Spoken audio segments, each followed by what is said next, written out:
Toby is a tram engine. He has cow catchers and side plates and doesn't look like a steam engine at all. He takes trucks from farms and villages to the main line and is cheerful to everyone he meets.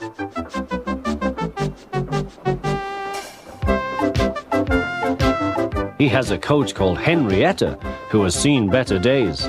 It's not fair at all, she grumbles, remembering that she used to be full and 9 trucks would rattle behind her.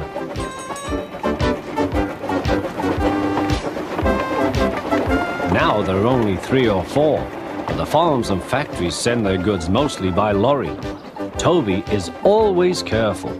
The cars, buses and lorries often have accidents. Toby hasn't had an accident for years. But the buses are crowded and Henrietta is empty.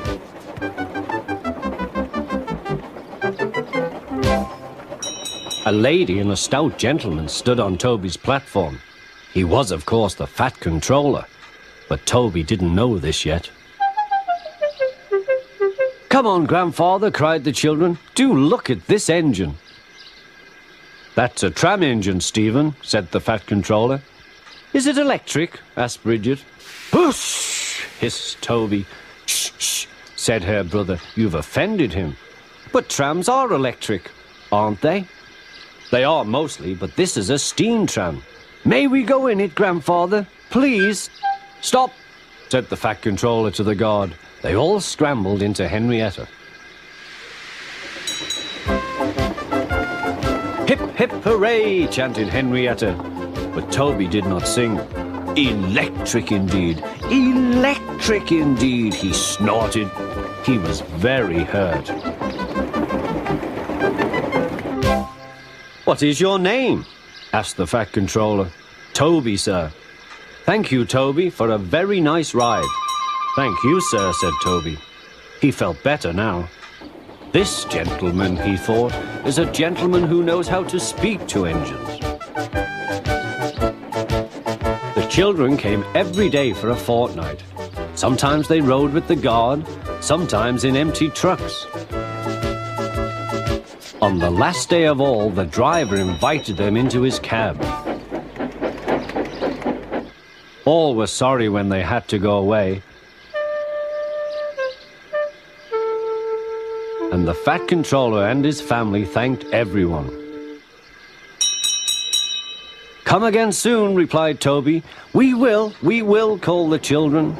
And they waved till Toby was out of sight.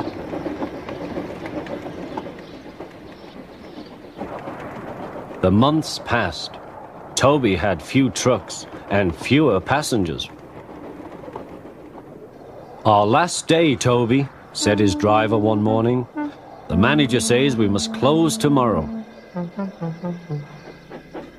That day, everyone wanted the chance of a last ride. The passengers joked and sang, but Toby and his driver wished they wouldn't.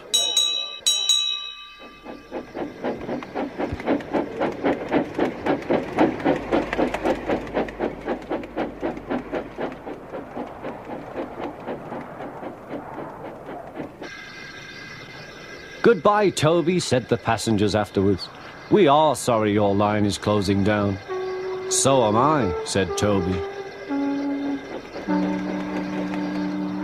Nobody wants me, Toby thought, and went unhappily to sleep. Next morning, the shed was flung open, and he woke with a start to see his driver waving a piece of paper. "Wake up, Toby," they shouted, "and listen to this. It's a letter from the stout gentleman." Toby listened and... But I mustn't tell you any more, or I shall spoil the next story. There's a line to a quarry at the end of Thomas's branch. It goes for some distance along the road. Thomas was always very careful to whistle here in case anyone was coming.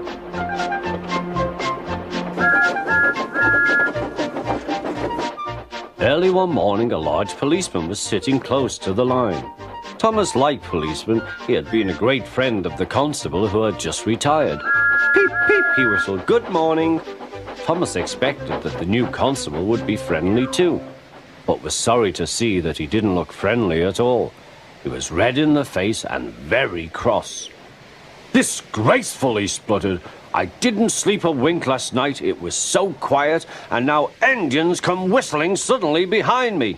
I'm sorry, sir, said Thomas. I only said good morning. A policeman pointed to Thomas. Where's your cowcatcher, he asked. But I don't catch cows, sir. Don't be funny, snapped the policeman. He looked at Thomas's wheels. No side plates either, and he wrote in his notebook. Engines going on public roads must have their wheels covered and a cowcatcher in front to protect people and animals from being dragged under the wheels if they stray onto the line.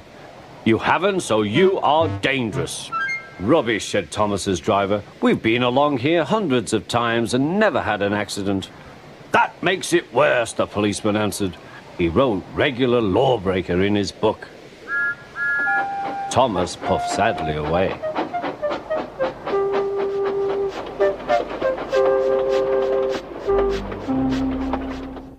The fat controller was having breakfast. He was eating toast and marmalade. The butler came in. Excuse me, sir, you are wanted on the telephone. Bother that telephone, said the fat controller. I'm sorry, my dear, he said to his wife. Thomas is in trouble with the police, and I must go at once. At the station, Thomas's driver told the fat controller what had happened. Dangerous to the public, indeed. We'll see about that. The fat controller spoke to the policeman. But however much he argued with him, it was no good. The law is the law, he said, and we can't change it. The fat controller felt exhausted. I'm sorry, driver, he said. It's no use arguing with policemen. We will have to make those cowcatcher things for Thomas, I suppose. Everyone will laugh, sir, said Thomas. They'll say I look like a tram. The fat controller stirred. Then he laughed. Well done, Thomas. Why didn't I think of it before? We want a tram engine. When I was on my holiday, I met a nice little engine called Toby. He takes trucks from the farms, but the lorries are taking over most of his work and he needs a change. He has cowcatchers and side plates. I'll write to his controller at once.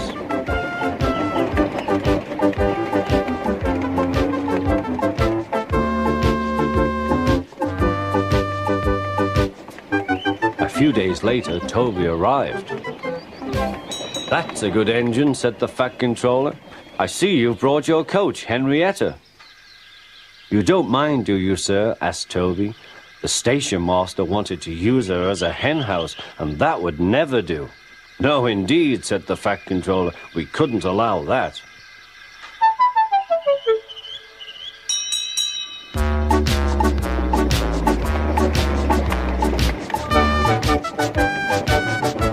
Toby made the silly trucks behave even better than Thomas did.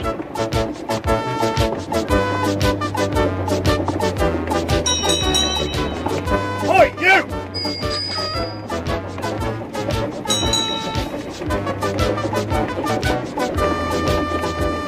At first, Thomas was jealous, but he was so pleased when Toby rang his bell and frightened the policeman. They've been firm friends ever since.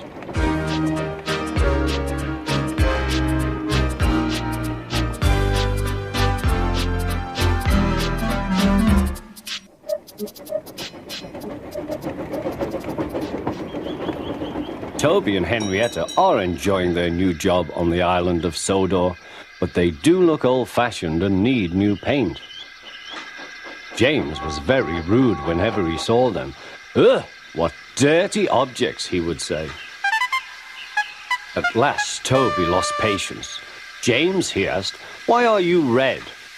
I am a splendid engine, answered James. Ready for anything. You never see my paint dirty. Oh, said Toby innocently, that's why you once needed bootlaces, to be ready, I suppose. James went redder than ever and snorted off. It was such an insult to be reminded of the time a bootlace had been used to mend a hole in his coaches.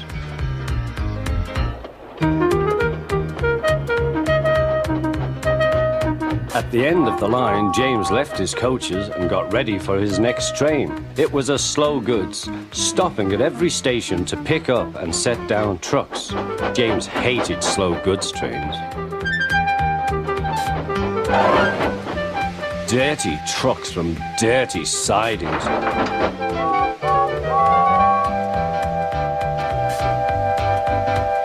Blech!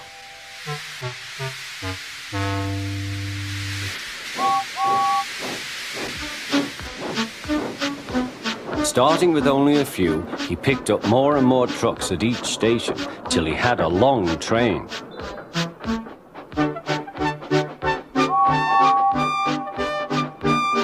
At first, the trucks behaved well, but James bumped them so crossly that they were determined to pay him back. Presently, they approached the top of Gordon's Hill. Heavy goods trains halt here to pin down their brakes. James had had an accident with trucks before and should have remembered this. "Wait, James, wait," said the driver, but James wouldn't wait.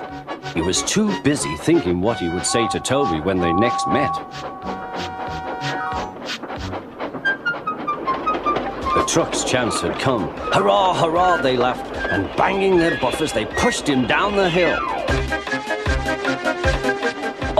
On, yelled the trucks.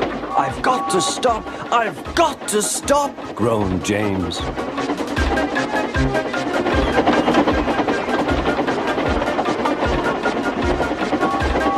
Through the station they thundered. Disaster lay ahead.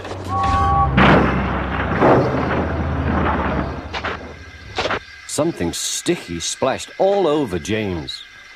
He had run into 2 tar wagons and was black from smoke box to cab. He was more dirty than hurt, but the tar wagons and some trucks were all to pieces.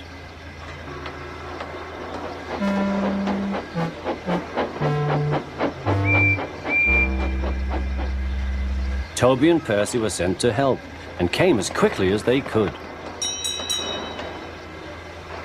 "Look here, Percy," exclaimed Toby. "Whatever is that dirty object?" "That's James, didn't you know?" "It's James's shape," said Toby. "But James is a splendid red engine, and you never see his paint dirty." James pretended he hadn't heard.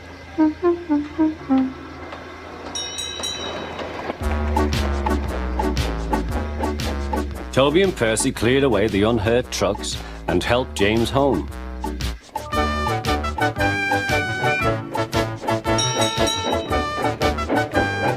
The Fat Controller met them.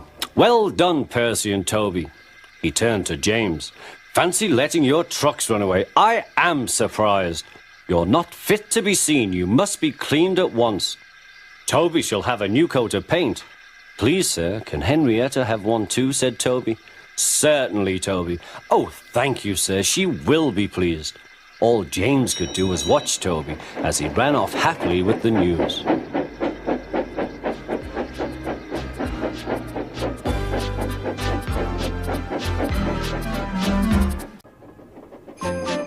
It was Christmas on the island of Sodor. All the engines were working hard. Thomas and Toby were busy carrying people and parcels up and down the branch line. Everyone was happy. Only the coaches, Annie and Clarabelle, were complaining. "It's always the same before Christmas," they groaned. "We feel so full, we feel so full." "Oh, come on," said Thomas. "Where's your festive spirit? Christmas Day is almost here." By the side of the track was a lonely little cottage with a familiar figure waving to them. "It's Mrs. Kindly," whistled Thomas. "Peep, peep, Happy Christmas!" Thomas always felt better for seeing her. Christmas just wouldn't be Christmas without Mrs. Kindly. When work was over, Thomas went to see the other engines. All their coats had been polished. "Ha," said Gordon, "just look at us. Your driver will have to work fast to get you as smart as us." "Never mind that," replied Thomas. "I've something important to say. Do you realize it's a whole year since Mrs. Kindly saved us from a nasty accident? You remember when she was ill in bed and—" "Yes, of course," interrupted Edward. "You told us how she waved her red dressing gown out of her window to warn you about a landslide ahead." And you and Toby gave her presents, Percy joined in. And the Fat Controller sent her to Bournemouth to get better. But, said James and Henry together, the rest of us have never thanked her properly. Exactly, said Thomas. So now I think we should all give her a special Christmas party. Everyone was getting very excited, and the drivers felt sure that the Fat Controller would agree, as indeed he did. The engines were all busy making plans when silence fell. The Fat Controller had bad news. The weather's changed badly. Mrs. Kindly is snowed up. Toby says he'll help to rescue her. You must help too, Thomas. There's no party unless you do. Thomas hated snow, but he said bravely, I'll try, sir. We must rescue her. We must. There's a good engine. You and Toby will manage splendidly. Thomas charged the snowdrifts fiercely. Sometimes he swept them aside, sometimes they stuck fast, and the men had to loosen them.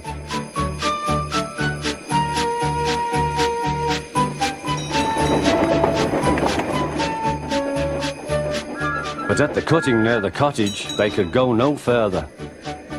Look at that, exclaimed Thomas's fireman. Peep, peep, peep, here we are, whistled Thomas. An answering wave came from an upstairs window. Then they heard a familiar sound. That's Terence, said Thomas. He's come to help too. Sure enough, Terence had a snowplow and was working hard to clear a path to the railway line in safety. At long last, the rescue was complete. Percy took the tired workmen home. Terence said goodbye to Mrs. Kindly and promised to take care of her cottage as he watched them all set off. The engines made good time. No more snow had fallen, but the yard was dark. Thomas's heart sank. Suddenly, all the lights went on. What a marvelous sight awaited Mrs. Kindly. Well done, said the Fat Controller. I'm really proud of you all. Mrs. Kindly especially thanked the smaller engines. Thomas and Toby are all friends, she said. And now, Percy, you are my friend too. Percy was very pleased. 3 cheers for Mrs. Kindly, he called. Peep, peep, peep, they all whistled. We wish you a Merry Christmas, we wish you a Merry Christmas, we wish you a Merry Christmas and a Happy New Year. Thomas the Tank Engine and his friends thought it was the best Christmas ever, and Mrs. Kindly could think of nowhere she would rather live than here with them on the island of Sodor.